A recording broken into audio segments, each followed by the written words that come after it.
ఆదివాసీల రాజ్యాంగ హక్కుల పరిరక్షణ కోసం రాష్ట్ర వ్యాప్తంగా ఐక్య ఉద్యమం చేపట్టాలని అఖిల భారత గిరిజన ఉద్యోగుల సంక్షేమ సంఘం పిలుపునిచ్చింది.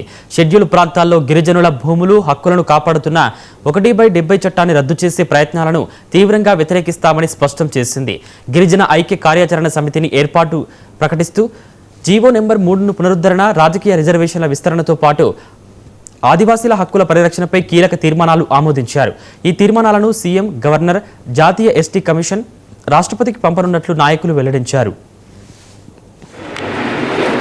ఆంధ్రప్రదేశ్ రాష్ట్రంలో ఉన్న అన్ని ప్రాంతాల నుండి, అన్ని తెగల నుంచి, సుమారుగా అన్ని సంఘాల నుంచి కూడాను వచ్చిన వ్యక్తులు ఉన్నారు.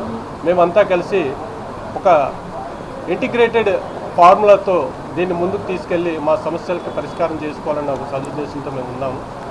ఎవరు ప్రయారిటీస్ వాళ్ళకు ఉంటుంది. రాజకీయ నాయకులు కానీ, ఉద్యోగ సంఘాలు కానీ, విద్యార్థి సంఘాలు కానీ, మా అందరి ప్రయారిటీ ఒకే ఒక్కటి, మా రాజ్యాంగపరమైన హక్కులను పరీక్షించుకోవడం అన్నదే మాత్రమే మేము భావించి ఆ దిశగా మేము ముందుకు వెళ్ళాలని మా అందరినీ కూడాను ఒక మీటింగ్ ఏర్పాటు చేసుకుని ఒక వేదిక మీద మేము అందరూ ఏకీభవించాలని ఆలోచనతో ఈ ముందుకు వచ్చాము. ఇకపోతే మాకున్న ఈ కార్యక్రమంలో ప్రధానమైన అజెండా 1/70 చట్టం. ఈ 1/70 చట్టం అన్నది విజయనగరం జిల్లాలో మధ్యాహ్న భోజన పథకం